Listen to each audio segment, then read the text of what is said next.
Voy a emprender mi primer viaje a Rusia, un país que llevo años queriendo visitar. Porque si te fascinan las historias de realeza y de poder, no hay un sitio mejor. Esta es la Plaza Roja. Es un espacio vasto y diverso. Esa es la imponente fortaleza del Kremlin. Ahí hay un centro comercial gigantesco. Y allí se encuentra la Catedral de San Basilio. La Plaza Roja es el centro de un país que se extiende hasta China. ¿Y cómo se gobierna una nación tan grande y desconcertante? Pues bien, en Rusia, durante más de 300 años, una familia lo consiguió, la dinastía Románov. Es como si en Gran Bretaña la Casa de los Estuardos se hubiera mantenido en el poder hasta el siglo XX. Voy a seguir los pasos de los Románov, los monarcas más poderosos de la historia europea moderna. Una dinastía plagada de personajes extraordinarios. Pedro el Grande, el visionario que creó una armada de la nada. ¡Listos para el ataque! Y transformó un país en un imperio. Catalina la Grande, la emperatriz de los palacios resplandecientes. La modesta princesa alemana que se convirtió en la mujer más poderosa del mundo.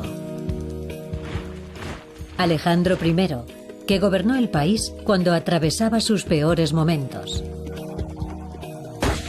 Derrotó a Napoleón y condujo al ejército ruso victorioso hasta París. Pero detrás de esa fachada tan espectacular se esconden historias de intrigas, traiciones, escándalos y hasta asesinatos. A pesar de sus esfuerzos por colocarse a la cabeza de la Europa moderna, los Románov no lograron cambiar un sistema que sometía a millones de sus súbditos a una esclavitud medieval. Hasta que fue demasiado tarde. Cuando llegó su fin, este fue brutal.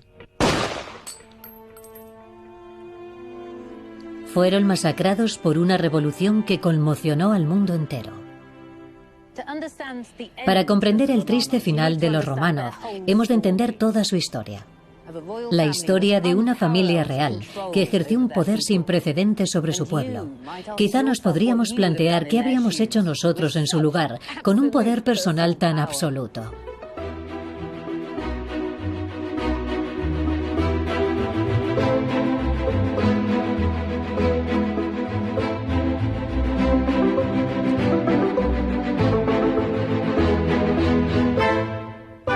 El imperio de los zares, la Rusia de los Románov con Lucy Worsley.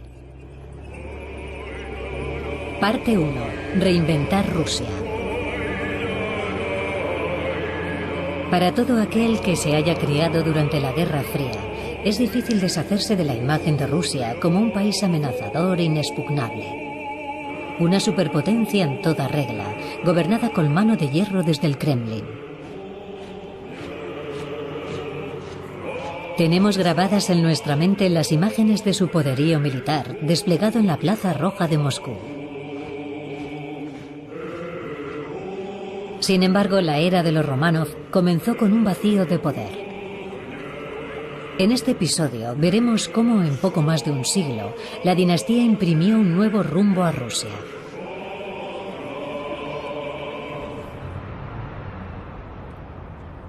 Allá por 1613, Rusia no tenía líder. El país llevaba años viviendo la anarquía desde la caída de la anterior dinastía real, los Rúrica. El país estaba tan debilitado que el ejército polaco entró en Moscú y ocupó el Kremlin. Cuando al fin lograron expulsar a los polacos, las élites de Rusia se dieron cuenta de que tenían que dejar de pelear entre ellas y unirse en torno a un líder. Querían lo que los romanos llamaban César, los alemanes Kaiser y los rusos Zar. Debatieron durante semanas quién podría ser, hasta que por fin tomaron una decisión. El problema es que nadie se molestó en preguntar al futuro zar si le interesaba el puesto.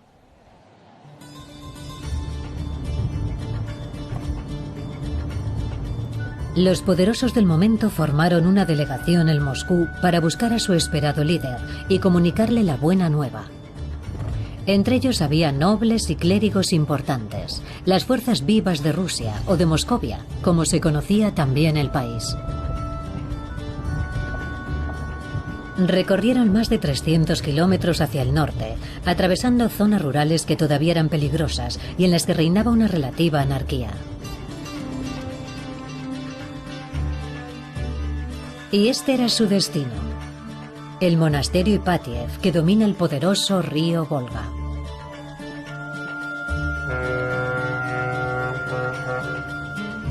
Aún era invierno, y como entonces aún no había un puente, la delegación tuvo que cruzar por el hielo para acceder al monasterio.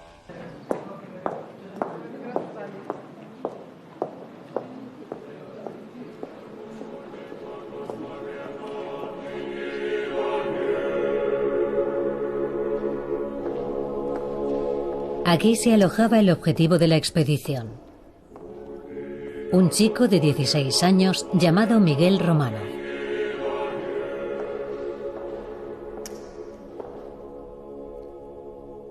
Pero pese a que los Romanov eran una conocida familia de nobles, lo último que querían era alzarse con el poder.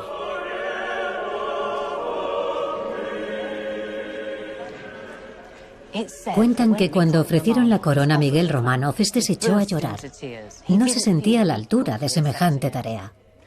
Su madre estaba furiosa con la delegación. Les espetó: «Niet, no deberíais haberle ofrecido a mi hijo un cargo tan peligroso».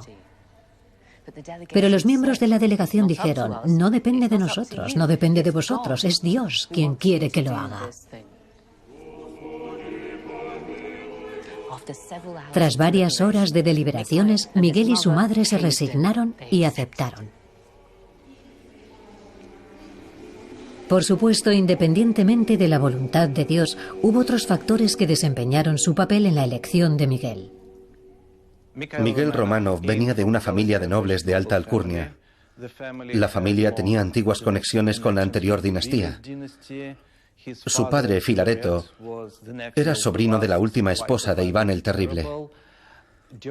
Durante la elección de Miguel, Filareto estaba preso en Polonia, por lo que los distintos grupos de la sociedad rusa estaban satisfechos con la elección de Miguel, por su estatus social y también porque pensaban que sería fácil de manipular, ya que su padre, que era una figura muy influyente, estaba ausente.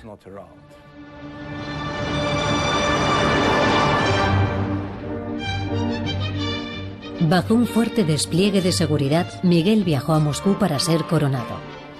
En una extravagante ceremonia que atrajo a toda la nobleza y al clero de Rusia, recibió el importante sello de aprobación divino en la Catedral de la Dormición del Kremlin. Este es el equivalente ruso de la Abadía de Westminster. Todos los zares y emperadores acudían aquí para ser coronados. Miguel Romanov no tenía ni 17 años cuando le entregaron la corona, el orbe y el cetro, provocando sin duda un gran suspiro de alivio al pueblo ruso.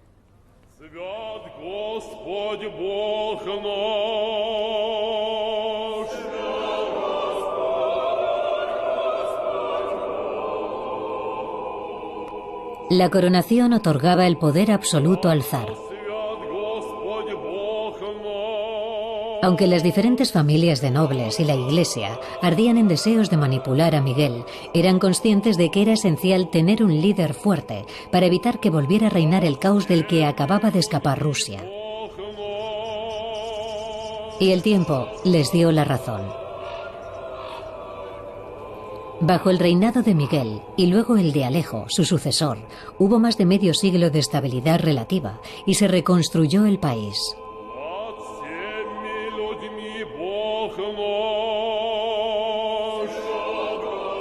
La idea de que el poder de los zares formaba parte de un sistema ideado por Dios ayudaba a justificar su inmenso poder. He venido a la Galería Tetriakov de Moscú para ver un icono que representa el reinado de Alejo y que muestra al propio zar. Lo pintó un influyente artista ruso, Simón Ushakov, y se llama El árbol del Estado moscovita.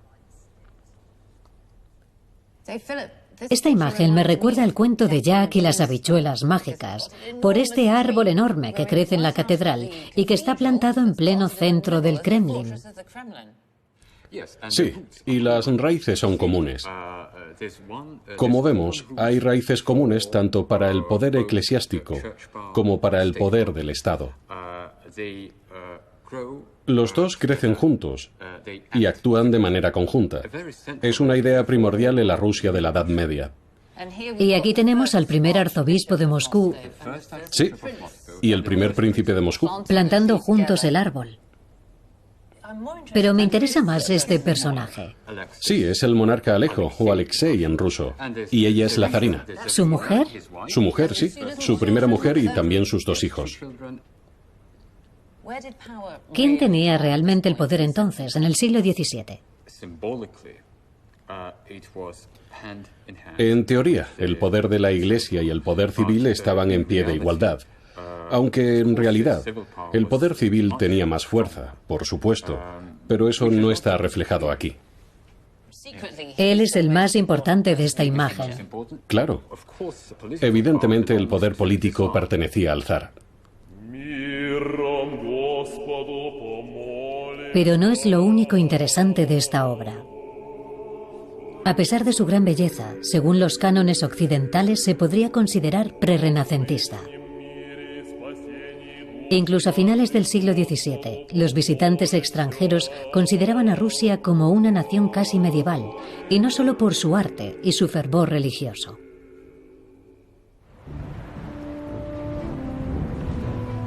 Más allá de los muros de Moscú, Rusia era un país atrasado y escasamente poblado. El territorio ruso se extendía desde las estepas del sur hasta el Ártico. Y al este se adentraba miles de kilómetros en Siberia. A finales del siglo XVII, Rusia tenía una superficie 100 veces mayor que la de Inglaterra y Gales, pero con menos del doble de su población. Era un país mayoritariamente rural y en gran medida subdesarrollado. Aparte de las iglesias y las fortalezas, las construcciones de piedra eran prácticamente desconocidas en Rusia.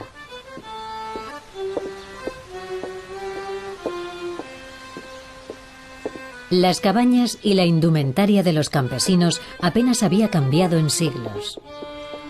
En el Museo de Arquitectura de Madera de Kostroma hay algunos ejemplos. Me he probado un vestido tradicional llamado sarafán. Si bien la vida rural parece idílica en un día soleado, la mayor parte del año es justo lo contrario.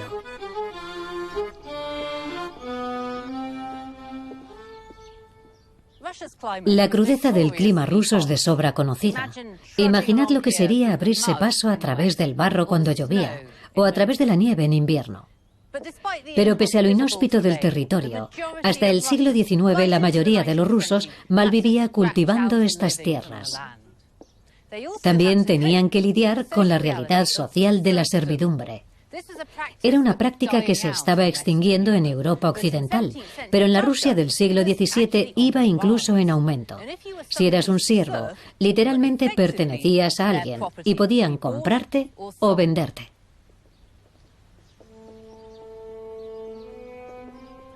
La agricultura era la base de la economía rusa.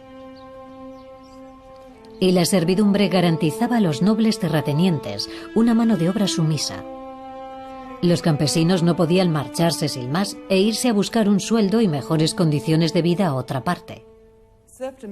La servidumbre seguía vigente y hasta empeoró en el siglo XVII porque le interesaba tanto a la nobleza como al Estado. Los nobles decidieron controlar los movimientos de sus siervos y en cierta medida al Estado también le interesaba mantener a la población en un sitio fijo para que pagaran impuestos y recompensar a la nobleza por sus servicios. Los siervos representaban una fuente de ingresos que ya no existía en Occidente. Pero a finales del siglo XVII, todo indicaba que las cosas iban a cambiar. Rusia tenía un nuevo zar. Quería modernizar el país. Estaba convencido de que el futuro de Rusia pasaba por seguir los pasos de Europa.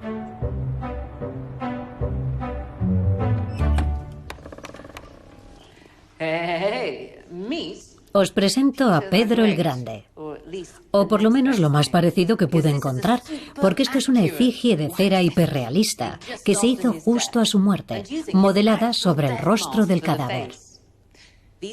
Esta es la auténtica ropa de Pedro y su cabello es real.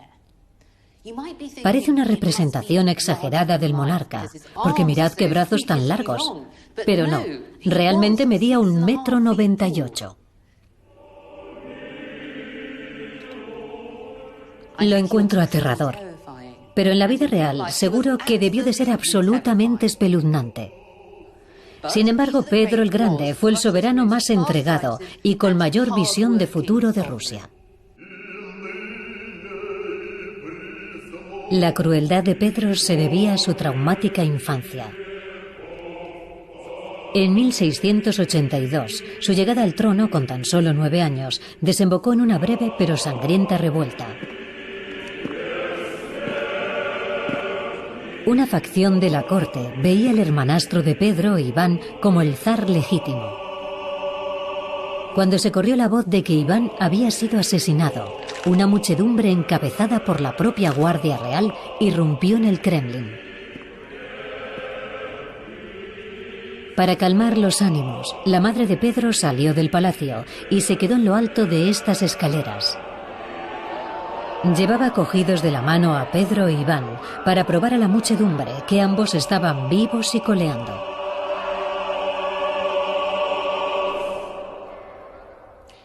Debió de ser un momento aterrador para los dos chiquillos, Pedro y su hermano.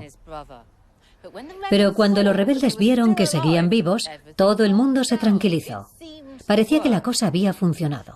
Pero entonces una segunda ola de violencia irrumpió en el palacio. Los rebeldes se precipitaron escaleras arriba y cuando llegaron a lo alto agarraron a los consejeros más cercanos de la familia y a los cortesanos más importantes y los tiraron por encima de la balaustrada, con lo que al caer quedaron empalados en las lanzas de los guardas. Finalmente, los rebeldes accedieron a llegar a un compromiso, pero no sin antes masacrar a 2 tíos de Pedro. Pedro tendría que esperar años antes de poder vengarse. Las revueltas despertaron en el pequeño Pedro una gran aversión hacia Moscú, y en cuanto se pudo escapar, lo hizo.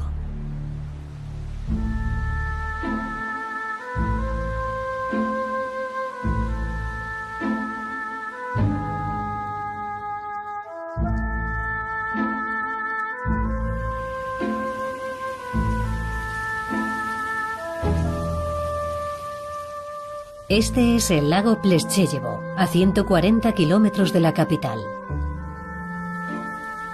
En sus aguas, el adolescente Pedro se sentía verdaderamente en casa.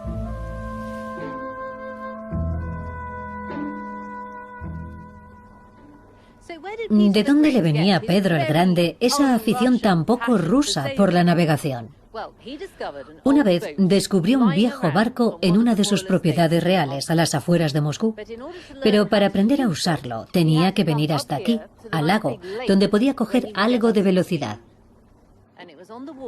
Y fue en las aguas de este lago donde empezó a cobrar forma una nueva visión de futuro en la mente de Pedro.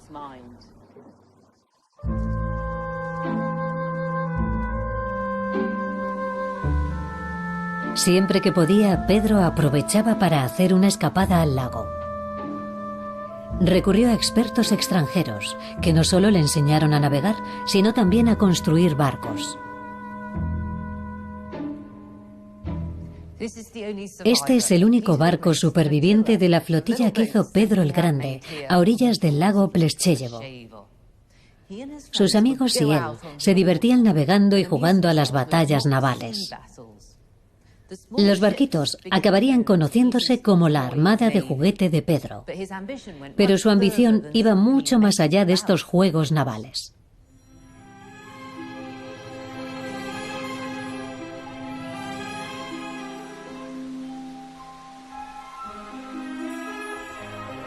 Pedro comprendió que para que Rusia fuera próspera, segura e influyente en el resto del mundo, tendría que convertirse en una potencia marítima. Hay un dicho atribuido a Pedro el Grande que dice: un gobernador con un ejército tiene una mano, pero un gobernador con una armada tiene dos. Y lo cierto es que él creía firmemente en eso.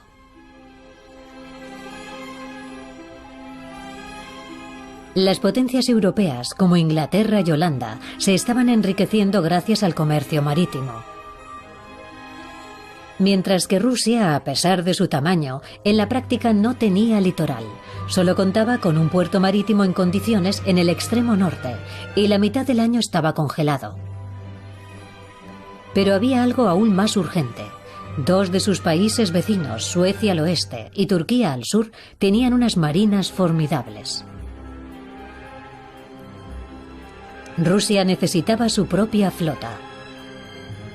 Necesitaba expertos navales. Y necesitaba un nuevo puerto marítimo que le abriera las puertas del mundo.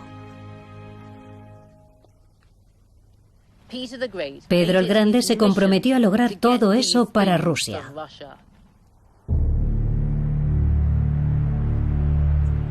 Y para poder llevar a cabo esa misión, tomó una medida extraordinaria.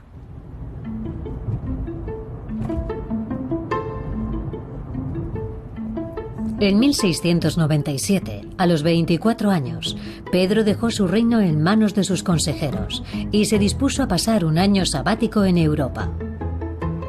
Su objetivo era estudiar ingeniería naval y los últimos avances de la ciencia marítima.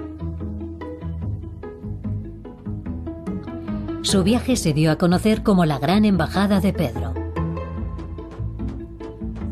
Pasó varios meses en Holanda, donde estuvo trabajando en un astillero.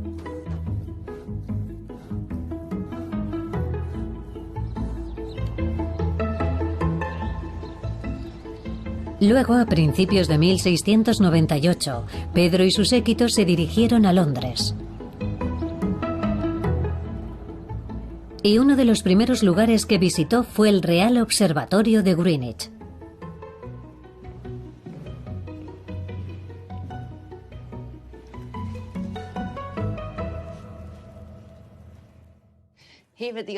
Pedro el Grande visitó el observatorio de la mano del primer astrónomo real, John Flamsteed.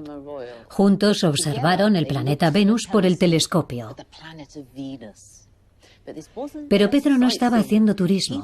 Quería echar un vistazo al primer centro construido expresamente con fines científicos en Gran Bretaña. Ningún otro edificio podría haberle parecido más atractivo. Su objetivo era usar la astronomía para mejorar la navegación marítima.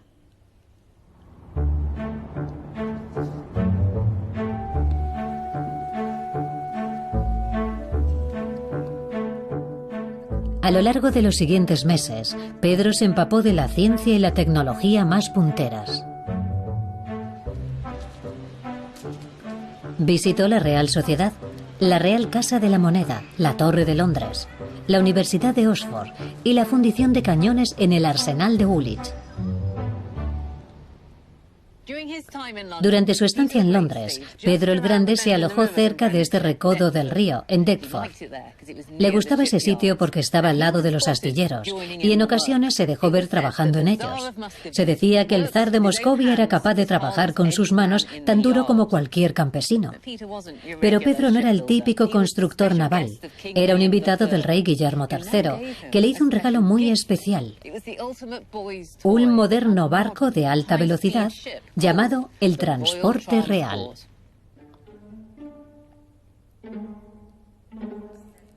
Era uno de los muchos yates de la flota real y se trataba de un soborno apenas disimulado. Guillermo veía a Rusia como un socio comercial potencialmente lucrativo. Pedro no tardó en hacerse amigo del diseñador del buque, el marqués de Carmarthen. Y ese marqués también compartía otra de las grandes aficiones del joven zar. El marqués y Pedro se hicieron amigos de borrachera, ¿no? Creo que descubrieron que eran almas gemelas. Se hicieron muy amigos y pasaron mucho tiempo juntos. Y sí, la bebida tenía un papel importante en su amistad. Creo que todos sabemos cuál era su cóctel favorito. Coñac a la pimienta. Qué idea más curiosa. Desde luego. A ver a qué sabe. Supongo que los ingleses no tenían mucho que enseñar a los rusos en cuestión de bebidas, aunque sí es cierto que Camarden le descubrió esta bebida a Pedro. ¿Con qué esto bebían los constructores navales de Deptford? Así es. Y a Pedro el Grande le gustó. Sí. Vale, coñac con sabor a pimienta. Es repulsivo. No está nada rico. ¿Tú te lo has bebido? Pues la verdad es que no está tan malo como pensaba. Y dime, cuando Pedro estaba en Londres con sus amigos en Deptford, hicieron unas cuantas barrabasadas, ¿verdad? Así es. Uno de los criados que lo acompañó durante su estancia describió su comportamiento como de todo punto censurable. La verdad es que dejaron el lugar donde se alojaban hecho una pocilga. Usaron los retratos y los cuadros como dianas para sus prácticas de tiro. Hicieron leña con las sillas, destruyeron los muebles, camas incluidas, hicieron un boquete en una pared para que Pedro pudiera llegar fácilmente al río y hacían carreras de carretillas con gente dentro entre los setos. ¿Qué pasa? ¿Que nunca habían visto una carretilla antes? Exacto. Para ellos era una novedad, así que lo convirtieron en un deporte. Tengo la impresión de que Pedro era un cúmulo de contradicciones, ¿es cierto? Creo que sí. Por un lado tiene intereses científicos y por otro se comporta como un auténtico loco.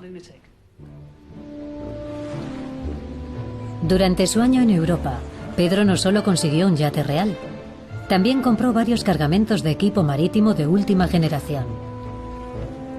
Y quién sabe, quizá unas cuantas carretillas para recordar los momentos felices que vivió en Deptford. Contrató constructores navales y marineros europeos para que aportaran su experiencia a Rusia y para enseñar a los rusos las habilidades que su séquito y él habían aprendido en Holanda e Inglaterra. Pedro también le cogió gusto a la vida en las ciudades europeas modernas y prósperas. Vio cómo se comportaba la gente, cómo vivía y cómo vestía. El contraste con el conservadurismo y las supersticiones de su patria era muy acusado. Pero en agosto de 1698 se vio obligado a volver precipitadamente a Moscú.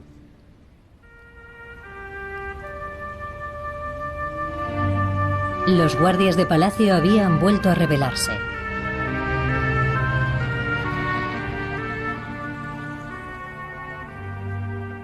El alzamiento fue rápidamente reprimido, y esta vez no hubo pactos ni concesiones.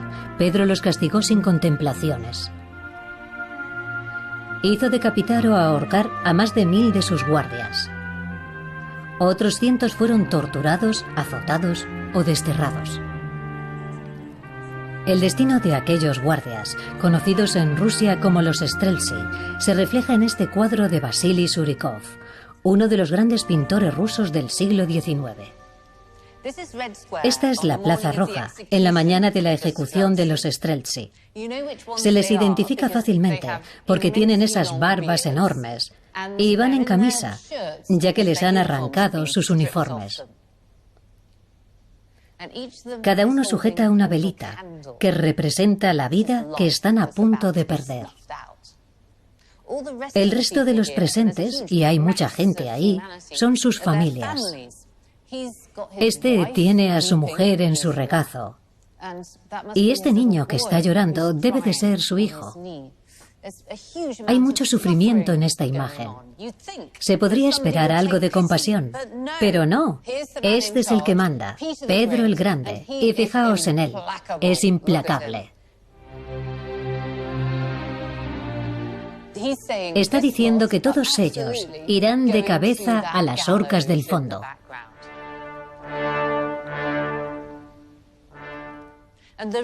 La determinación de Pedro se debe a que en su día él fue este niño que está llorando aquí. Estos son los mismos hombres que asesinaron a 2 de sus tíos. Pero el auténtico mensaje del cuadro es que los Streltsy representan a la vieja Rusia. Están sucios, desaliñados y son supersticiosos. Y Pedro el Grande es el viento del cambio que se dispone a barrerlos a todos. La siguiente medida de Pedro fue aplastar a cualquiera que se opusiera a su poder. Y estaba convencido de que la rebelión había sido orquestada por su hermanastra Sofía.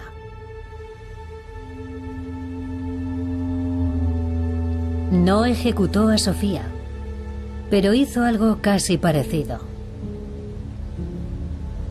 La obligó a meterse a monja y a pasar el resto de su vida prácticamente aislada en una celda de este convento, el Novodevichy de Moscú.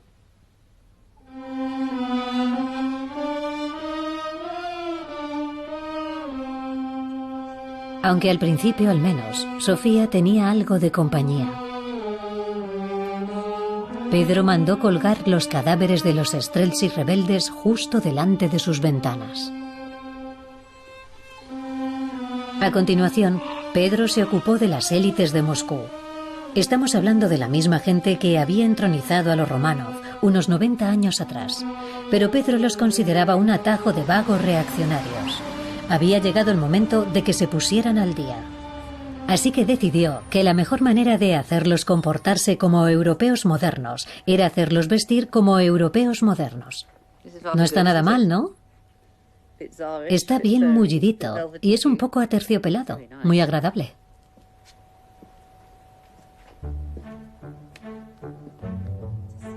Para hacerme una idea de lo revolucionaria que fue esa medida, he venido al famoso estudio de cine Mosfilm de Moscú. Aquí se han filmado muchas películas de época. Y mientras admiro el vasto departamento de vestuario, nuestro intérprete Misha se ha prestado a probarse unos modelos rusos tradicionales para que veamos lo que supuso la orden de Pedro sobre la indumentaria. Misha, llevas un buen rato ahí dentro, ¿estás listo? Creo que sí. Echemos un vistazo. Pero bueno, ven aquí. Pareces un pequeño zar. Es que lo soy. Vas como en el siglo XVII. Supongo que abrigado para el invierno. Claro. ¿Y es práctico? ¿Te puedes mover con soltura? Claro. Es como vestía la gente. Ya. Eso sí, no es que sea muy europeo. ¿A ver las botas? Tienen un toque oriental. ¡Qué sexys! Sí, gracias. Ahora que lo dices, es verdad, tienes un aire oriental. Bueno, es el antiguo estilo ruso. El antiguo estilo ruso. Más que oriental. Pero podría tener cierta influencia oriental, como pasa con la antigua arquitectura rusa, por ejemplo. Sí. Quizás la ropa también refleja esa influencia. Y un día el zar Pedro el Grande prohíbe a sus súbditos que se vistan así. Quiere que parezcan europeos. Exacto. Y lo primero en desaparecer, lo siento mucho, es... No, por favor, no lo hagas. Porque para un ruso chapado a la antigua, la barba es algo sagrado. Eso es. Es como algo religioso. Sí. Por aquel entonces la gente decía que, sin su barba, un hombre estaba desnudo. Pero Pedro el Grande había viajado a Europa, había visto a todos los hombres sin barba y le pareció importante que sus súbditos se afeitaran. Se dice incluso que llegó a arrancar él mismo alguna de cuajo. ¿Es posible? Se puede intentar, aunque no creo que él... Te va a doler. No las arrancaba de un tirón. La leyenda dice que las cortaba con un hacha. Ahora ya conozco el secreto para quitarte la barba. ¿Estás listo? No sé yo. Vamos, hombre. No, tengo miedo.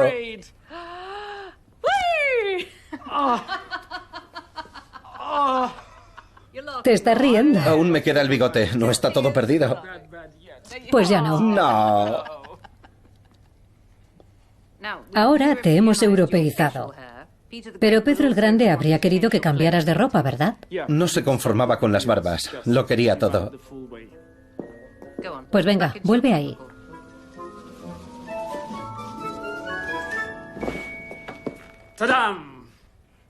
Muy bien, fantástico. Fantástico. Ya estás completamente europeizado. Pero me llaman la atención los zapatos. Parecen para bailar y no para caminar por la nieve. Tienes toda la razón. Son pésimos para la nieve. Me congelaría los pies. Y como aristócrata ruso, ¿cómo te sientes? Estoy muy descontento porque estaba acostumbrado al estilo ruso de toda la vida. Tan abrigado que me permitía dar paseos. Por la nieve. Por la nieve, sí. Podía ir a visitar mis tierras y dar órdenes a mis cientos de miles de siervos. ¿Y tu barbilla? ¿Pasas frío? Me siento desnudo, Lucy. Y como aristócrata de principios del siglo XVIII, ¿qué puedes hacer? Pues la verdad es que poco podían hacer los aristócratas. Los clérigos y la gente de campo, los campesinos, como les llamaban entonces, seguían llevando barba. Tenían la opción de pagar por llevarla. Aquí tengo una ficha que demuestra que yo, o quien fuese, pagó el impuesto sobre la barba. Se llevaba colgada del cuello para demostrar que habías pagado el impuesto. Y eso te autorizaba a lucir tu barba rusa. Mira, tiene una barba diminuta. Creo que te debo algo, ya que has pagado el impuesto sobre la barba. Puedes recuperar tu barba. Gracias, muchas gracias. Que disfrutes de ella.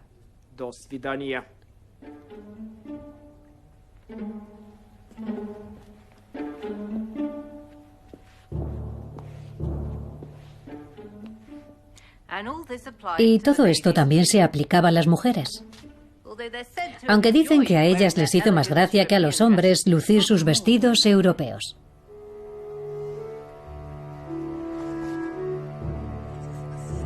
El ataque de Pedro a las tradiciones de la vieja Rusia dejó a la capital tiritando, pero el zar ya estaba planeando la que sería su decisión más audaz. En el año 1703, Pedro hizo las maletas y abandonó Moscú una vez más. Por favor, preparen sus billetes y presten atención a los avisos de megafonía.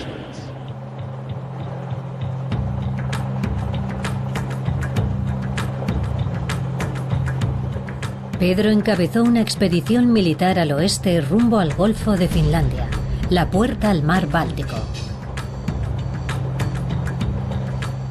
En el tren de alta velocidad tardó menos de 4 horas, pero a Pedro, que iba a caballo, le llevó varias semanas.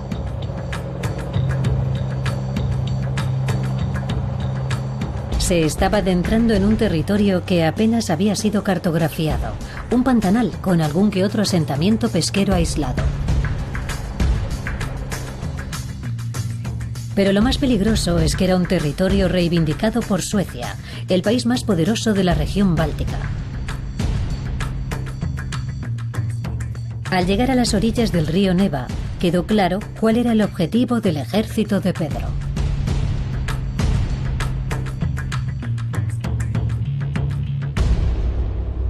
Pedro había encontrado su vía al mar, el punto de partida de una nueva Rusia marítima.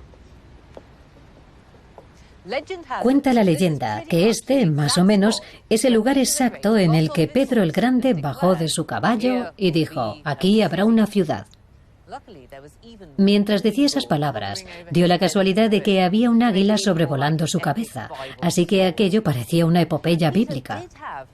Lo cierto es que Pedro tenía sobre sus súbditos un gran poder. Era capaz de someter a su voluntad a sus siervos, a los nobles e incluso a la mismísima naturaleza. Y así, a una velocidad apabullante, lo que había sido un pantanal plagado de mosquitos, se convirtió en esta gran ciudad.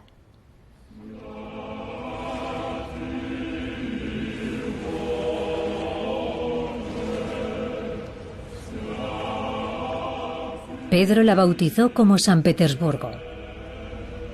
La ciudad se convirtió en el hogar de la dinastía Románov, eclipsando a Moscú durante más de 2 siglos. El primer edificio que mandó construir fue la fortaleza de San Pedro y San Pablo.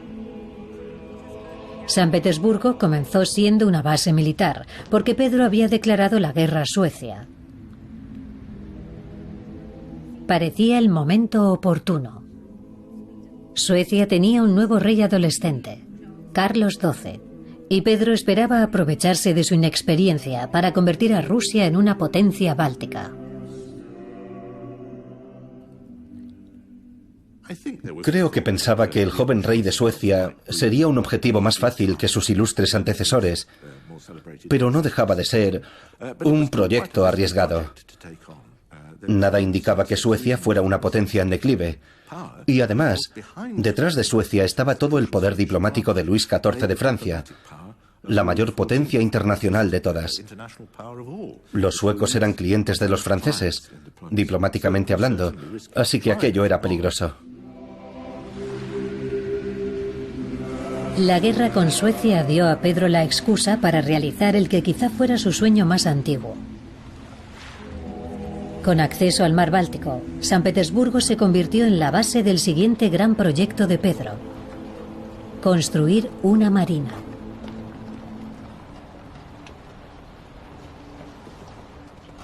Hola, ¿es usted el capitán Vladimir? Hola, bienvenida al estándar. Gracias. Déjeme ayudarla. Qué barco más estupendo el estándar. Muchas gracias. Adelante. Gracias. ¿Qué tenemos por aquí? ¿Armas, cañones, cuerdas?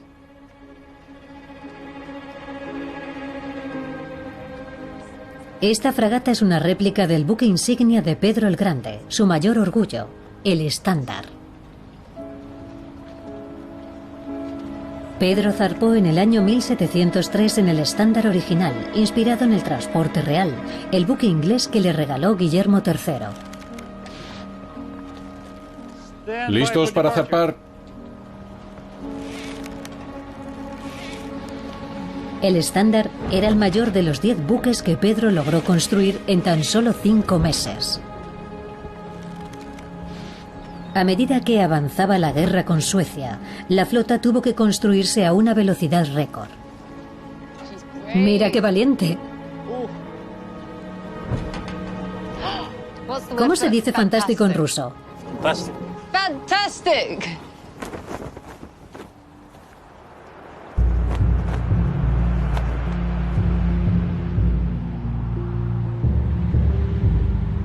Pedro sacó partido al tiempo que pasó en los astilleros de Ámsterdam y Londres.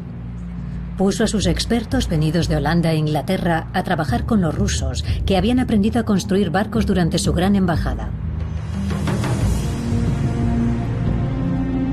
Pero probablemente fue la implicación directa de Pedro lo que permitió que el estándar se construyera en tan poco tiempo. Timón al centro. Sí, capitán. La recién estrenada marina de Pedro sería el David que se las vería con el Goliat sueco. El estándar tenía que ser más poderoso y maniobrable que cualquier barco sueco.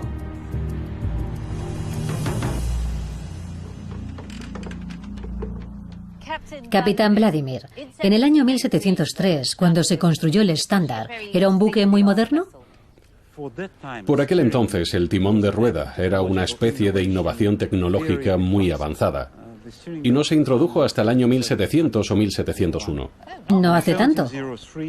En 1703, la flota rusa estaba equipada con timones de rueda, así que los barcos eran muy fáciles de maniobrar. Eso era algo muy importante, y la artillería era muy potente. Llevaban cañones de 6 libras, y para un barco de ese tamaño eran cañones muy potentes. Sí. ¿Y cómo era cuando Pedro el Grande y su tripulación navegaban? ¿Quién estaría aquí? ¿Qué harían? 150 personas, 28 cañones, 4 personas por cañón. Estarían apostados junto a los cañones. Ya.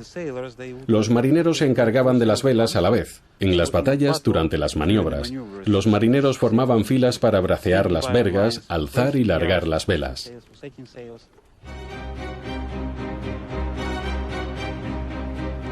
Pedro contaba con que los nuevos buques y sus tripulaciones darían una sorpresa a los suecos. Y así fue. ¡Listos para el ataque! Para defender Kronstadt, la base naval rusa en el Golfo de Finlandia, el estándar no tardó en ser movilizado para intercambiar fuego con la marina de guerra sueca. Durante los 6 años que siguieron, en lo que se daría a conocer como la Gran Guerra del Norte, Pedro usó todas sus fuerzas por mar y tierra para consolidar su posición en la región báltica. Y en varias ocasiones hasta acompañó a sus propios hombres a la batalla. ¿Usted lo admira? Es mi héroe, porque pensaba más en el país que en sí mismo. No le importaba tanto su fortuna personal. Su vida tenía un cometido claro, una misión. La Gran Guerra del Norte duró 2 décadas. Los primeros años fueron una dura prueba para Pedro. Por joven que fuese, Carlos XII de Suecia resultó ser un formidable comandante militar. Carlos era un forofo de la guerra. Era su gran pasión. A Pedro también le interesaba la guerra. Y hay quien dice que todas las reformas que emprendió se debían en realidad a su interés por la guerra. Así que se trata de 2 hombres muy interesados en la guerra, con un profundo sentido de la implicación de su país en los asuntos internacionales. Por tanto, el conflicto era inevitable.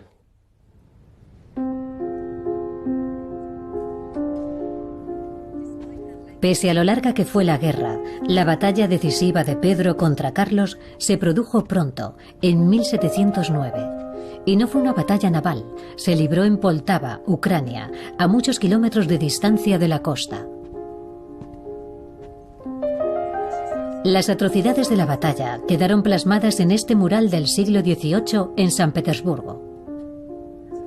Al acercarnos, nos damos cuenta de que es un mosaico. Un minucioso ensamblaje de diminutas piezas de vidrio tintado, obra del artista y científico Mikhail Lomonosov.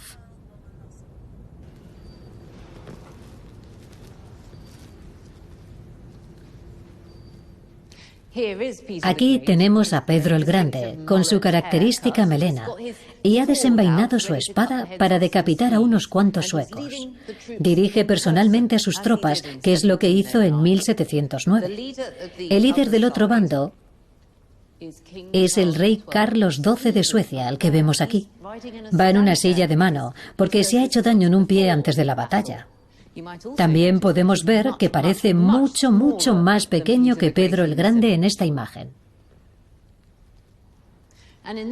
Y en esta escena, un ruso sediento de sangre con sus dientecillos blancos está a punto de ensartar a un pobre sueco con su espada. Fue una victoria decisiva para los rusos, pero no solo por su valentía, sino por su aplastante superioridad numérica.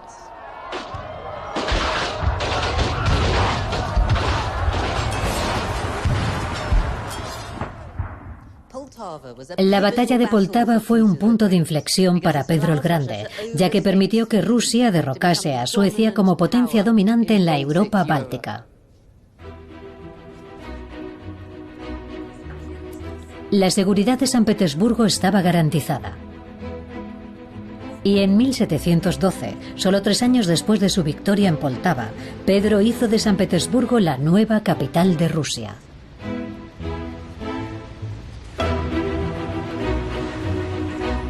La ciudad había crecido rápidamente durante su primera década de existencia. Muchos nobles y ciudadanos adinerados de Moscú se vinieron a vivir aquí, pero no por decisión propia, se lo había exigido Pedro. Con sus canales y sus edificios de piedra que recuerdan a Venecia o a Ámsterdam, San Petersburgo era para los visitantes extranjeros un escaparate de la visión que tenía Pedro de una Rusia europeizada y moderna, basada en el comercio y el orden racional.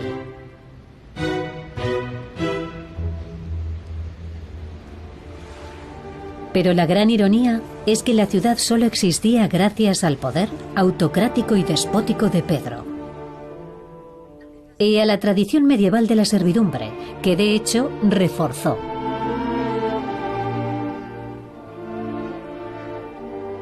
Miles de siervos y trabajadores murieron durante la construcción de su nueva capital. Se dice que San Petersburgo es una ciudad erigida sobre huesos humanos, y no cabe duda de que fue una proeza extraordinaria ponerla en pie, porque la mayor parte del terreno no era edificable. Era un pantanal. El clima era inhóspito y el terreno muy húmedo. Así que para lograr lo que se había propuesto Pedro, el Estado, los soldados y los campesinos tuvieron que hacer un gran esfuerzo. El coste humano que supuso construir San Petersburgo fue enorme. Casi resulta obsceno preguntarse si valió la pena o no. No sabemos cuántas personas murieron durante su construcción, pero pudieron ser unas 100.000. Lo que sí sabemos es que cada año reclutaban a 40.000 campesinos para trabajar en San Petersburgo. Quizás algunos huyeron antes de llegar o una vez allí se escondieron en los bosques. Pero la población de la ciudad propiamente dicha crecía muy despacio. Creo que muchos de esos campesinos murieron.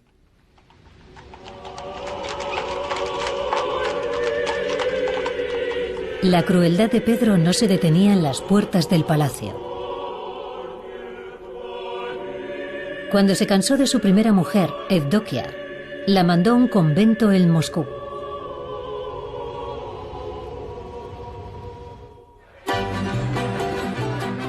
La sustituta de Evdokia, Catalina, con su afición a la bebida y a los espectáculos de enanos, era mucho más afín a Pedro.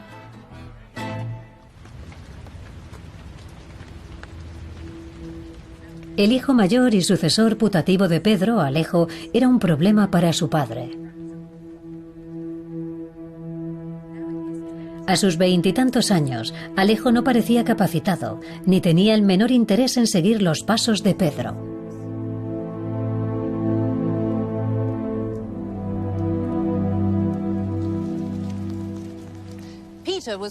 Pedro estaba dispuesto a darle una última oportunidad a Alejo.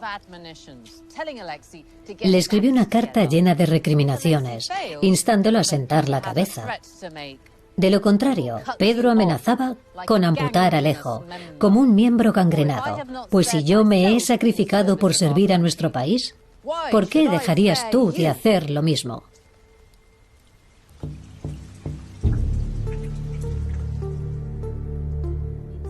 En el año 1716, el pobre Alejo huyó a Viena. Pedro estaba furioso. Pensaba que podría tratarse de una conspiración. Sabía que había elementos de la nobleza que no le perdonaban que hubiera declarado la guerra a Suecia de forma unilateral y trasladado la corte a San Petersburgo. ¿Podrían estar compinchados con su hijo? Pedro convenció a Alejo de que volviese a San Petersburgo y le prometió clemencia. Pero luego lo hizo encarcelar. Alejo fue interrogado bajo tortura en esta fortaleza. Lo azotaron y ya con la espalda completamente despellejada admitió, como habría hecho cualquiera en su situación, que había conspirado para derrocar a su padre. Un tribunal condenó al pobre Alejo a ser ejecutado, pero antes de que pudiera llevarse a cabo la sentencia, murió misteriosamente.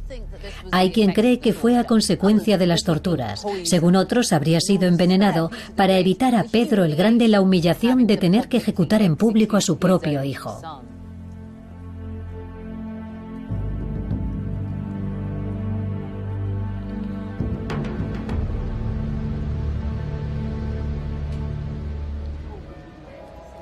Todos los días, a mediodía, suena un disparo en la fortaleza de San Pedro y San Pablo.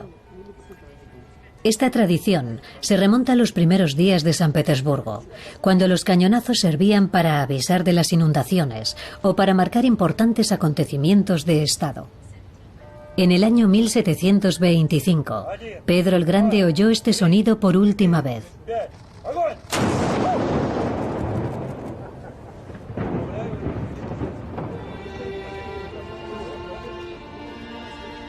Murió el 8 de febrero, a los 52 años.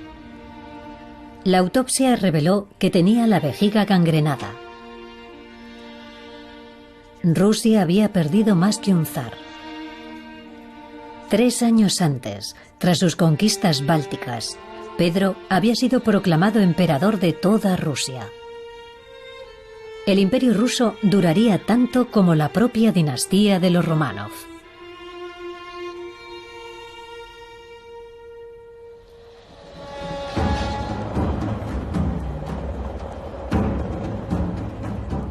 En poco más de un siglo bajo el gobierno de los Románov, Rusia había conocido una extraordinaria transformación. Miguel I de Rusia había heredado un páramo desgarrado por la guerra, pero junto a su hijo Alejo usó su poder absoluto para darle estabilidad y continuidad. Pero Rusia habría seguido siendo una nación oscurantista y retrógrada, de no ser por la visión de futuro de Pedro el Grande, la cual impuso a su pueblo sin contemplaciones.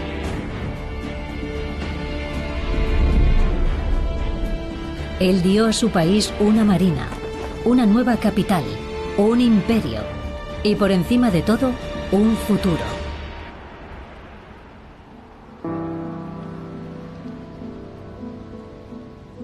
Pedro reinventó Rusia y por eso se le llamó Pedro el Grande.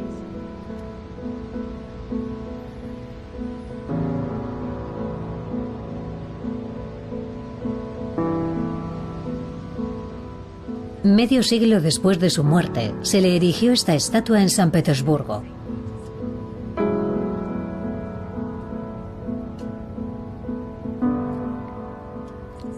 Fue diseñada por un escultor francés, aunque el rostro es obra de su ayudante, una joven de 18 años, que se inspiró en la máscara mortuaria real de Pedro.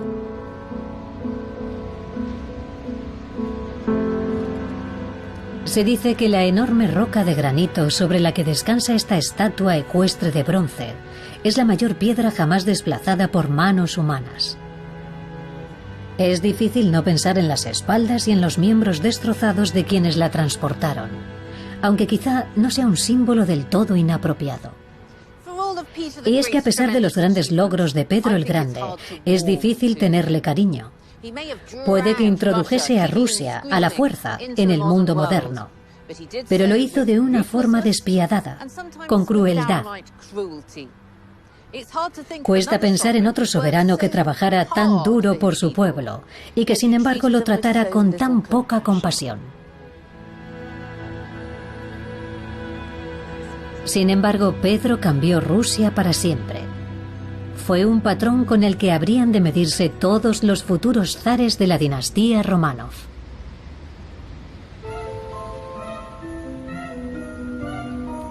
Pero hubo una Románov que reivindicó su legado sin ningún complejo. Es la mujer que le erigió este monumento.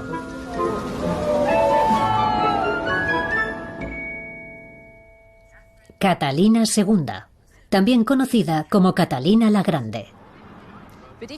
Pero si nos fijamos en los nombres que figuran en la base del monumento, da la impresión de que el de Catalina está en una letra ligeramente más grande que el de Pedro. ¿Quiere decir esto que Catalina fue aún más grande?